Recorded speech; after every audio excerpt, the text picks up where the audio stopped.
Hey guys, what's up? Joe the Toolmaster here. Today we're going to be talking about torque wrenches, what kind of torque wrench you should get, the size torque wrench you should get, how to use them, and I'm going to show you two different uses they can be used for at the end. I have two torque wrenches. I'm just going to show you one right here. My toolbox tore. You didn't see my second one, but I do have a 1/4-inch drive Tecton. It's the exact same one as this. I'm not going to take it out. The only difference is it measures in inch pounds instead of foot pounds, and it's going 1/4-inch drive. It's a little bit shorter. I'm just going to give you two tips real quick. Always store your torque wrench at 10 foot-pounds or at 0, whatever is easier, because there is a spring in here.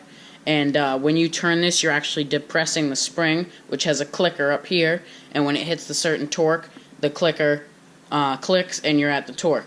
Now, when you keep the spring depressed, like if it's just stored overnight, what'll happen is it'll throw off the calibration and you'll get wrong readings. So we'll talk about how to use this and what kind of brand you should get. Alrighty, the first thing we're going to talk about is how to use this thing. It's actually very simple. At the bottom here, you have one of these little lock nuts, and you're just going to want to unscrew this all the way. Then you're going to turn the handle here. See, we have it at 0, and then it goes to 8, and then it goes to 1, 2, 3.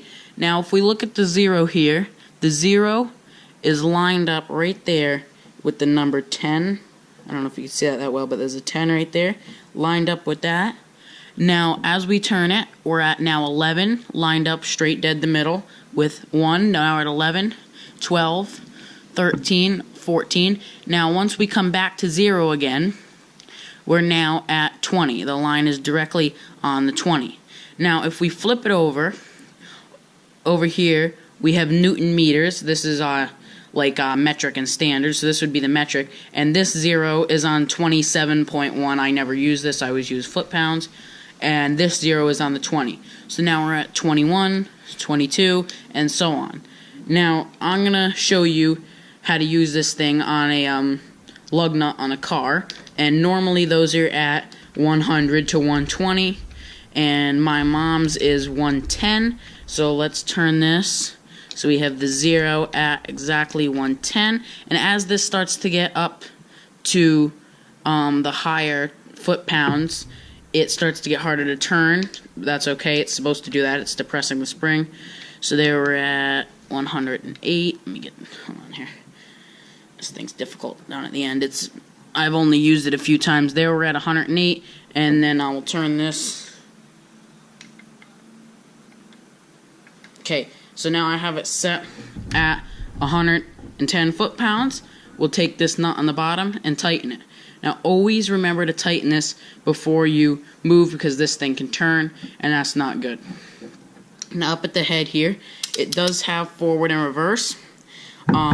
Do not ever use reverse. Do not ever use this as a breaker bar. Don't ever back things off with this. It's not made for that. It'll throw off the calibration. I don't even know why they make it in reverse, but they do. And I just leave it in forward, and it's just like using a regular ratchet. Now, I have a Tecton. These were a very good price. I like this one. It worked great. That's why I bought the 1/4-inch one. Snap-on makes them. I think it's ridiculously priced, but this is the one I got. I do recommend this. I really like this one. It's not that long. I believe it's... Well, hold on. Let me check. I got a measuring tape right here. I won't remember. I think they do it from the... This is a 17-inch torque wrench, and it's plenty to do what its max foot-pound is, which is 150, and it tightens that perfectly fine. So let's take a lug nut off and tighten it down here. Alright guys, I got you in the chest mount. This is the first time I tried this. We have this one here loose and this one here loose. I'm not going to do all of them. I'm just going to do a little crisscross. One more thing to note about these is do not drop them. They'll throw off the calibration. And one more thing, you do not have to use an impact socket. I just keep my lug nut sockets on a rail, and it was easy to carry down the driveway. And it's a little bit easier to use when they're deeper. So I'll get that on there, and we'll tighten it up slowly. This is pretty loose. I shouldn't have done it that much. Okay, and now we can do the ratchet. And now we'll come over here to the end of the ratchet and tighten it down.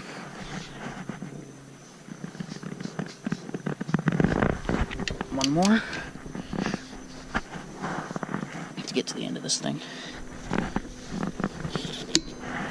And now once you hear that, it'll click once. You back off a little bit, it clicks again, and then that's where it's supposed to be. So again, we'll do this one. And tighten. And we'll tighten it again.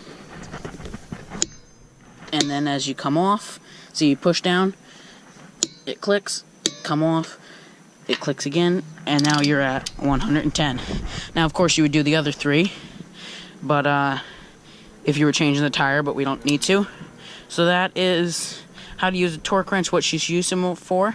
Now if they put the if you're working on an engine, you have to rebuild it or something like that, and it says it in inch pounds, that means you're going to need a smaller torque wrench, one that's made for more light duty work. But this is what we use. I just bought a 1/4 inch one, as I said, and you should see that in some upcoming videos if I need to use it. So let's go do one more thing with this, and I will wrap up this video.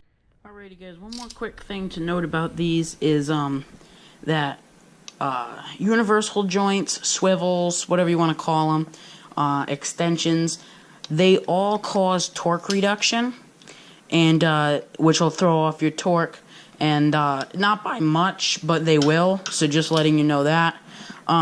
Here I have a bolt in the vise. We're just going to pretend like it's you're working on a motor here.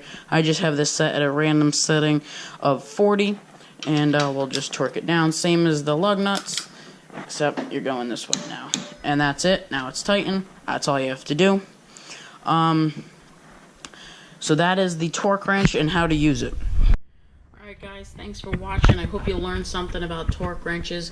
I do recommend the Tecton 1/2 inch drive torque wrench. The 1/4 inch and the 3/8 is exactly the same if you want something in the middle. Thanks for watching. Please like, comment, and subscribe, and I'll see you on the next video.